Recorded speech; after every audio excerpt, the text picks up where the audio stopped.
I've always been something of a black sheep in my family. But given that my family is mostly Trumpers and truthers, I've never felt too bad about that. My mother hails from Abilene, Texas, the buckle of the Bible Belt. Her life's ambition was to move to Austin so she could let her freak flag fly. And she accomplished that. And then she met my father, who is a Jew from New York. And they had me. And we all let our freak flags fly together. But you can never really forget where you came from, especially when you have to go there every year for Thanksgiving. At least for her, she's going back to her roots. I'm from Austin. I grew up here. My life is good. But every year, I have to go on this pilgrimage, like to Mordor, just so I could see how bad things could be. Why do I do it? Why do I go year after year? Because I've always wanted that hallmark family moment. I want that warm feeling of the holidays that I see in the movies. And I do love my family. I just don't have anything in common with them. And like a lot of you, our family gatherings kind of stopped during COVID, or depending on your perspective, during when they faked COVID.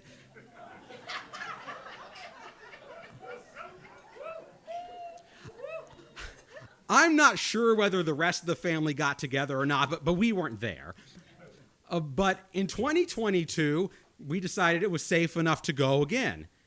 My father, it was not safe enough for his mental health to go. So this was a journey for me and my mother. And as we're driving down to Abilene, we are sort of pumping each other up.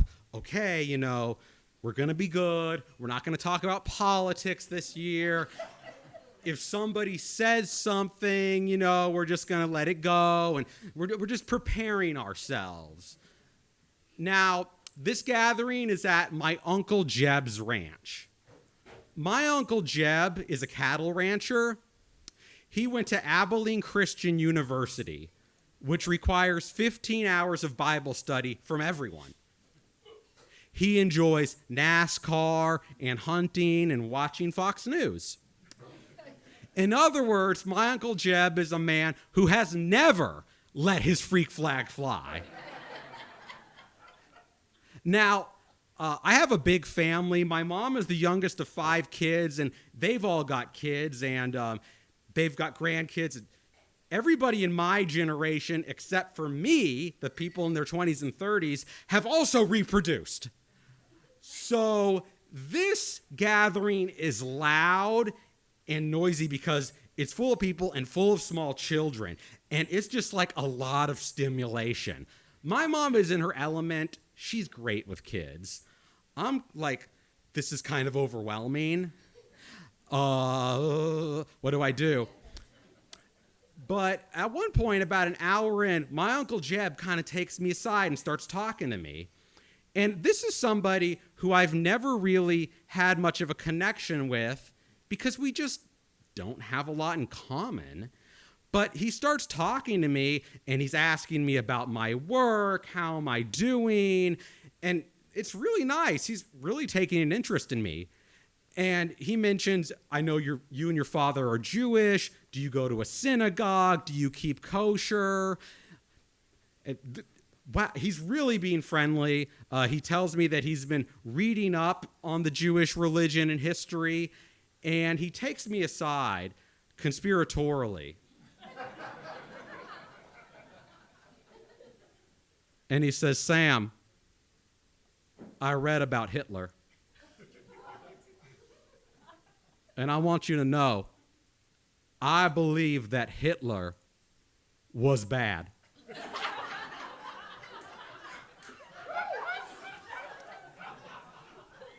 I thought about it. I believe that he was evil, that he went too far. Too far. That wasn't in the Hallmark movie. And I later learned that when I was driving home, that he had the same conversation with my mother.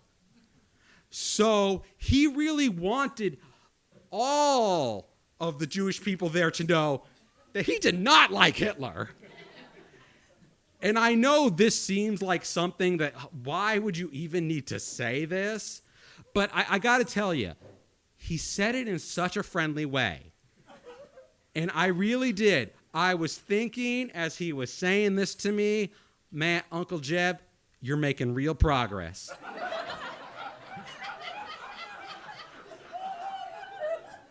Maybe there is hope. And then my Uncle Jeb says, Sam, I want you to come hunting with us this year. Now, the men in my family every year go hunting on my uncle's ranch. And I call it hunting. That's kind of a generous description. There is a fenced-in area of the ranch where they sit and wait for a deer to pass by so they can shoot it. Now, I've never been invited on one of these hunts before, but I also have no interest in hunting. I've never held a gun. I don't like guns. It's actually against the Jewish religion to hunt for sport. I guess my uncle didn't find that out in his research.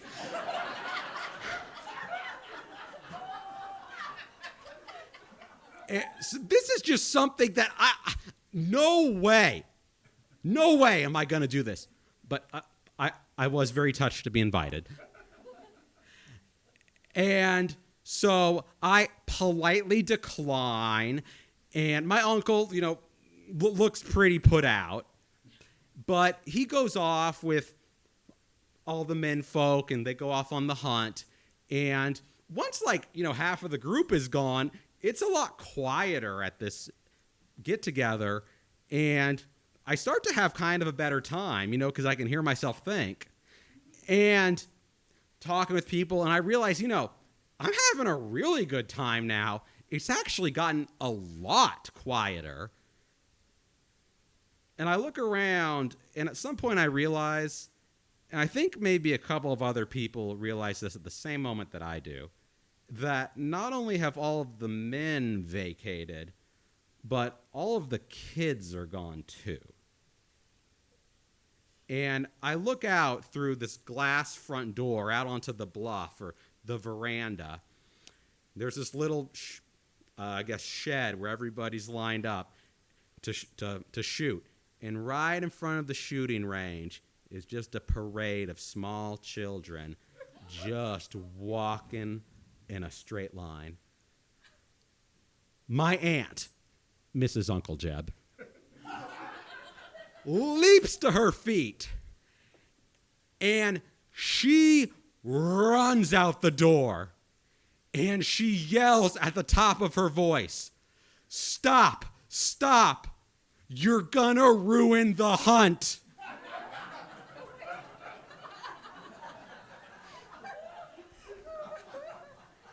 And that wasn't in the Hallmark movie either. Everybody comes back. The menfolk come back walking with the attitude of a defeated army. Kind of like the German army after World War II. And at the end of the day, I never got my Hallmark movie moment. And maybe I don't have that perfect family that is just always going to give me that warm, fuzzy feeling. But I've realized we do have something in common. And that is Hitler.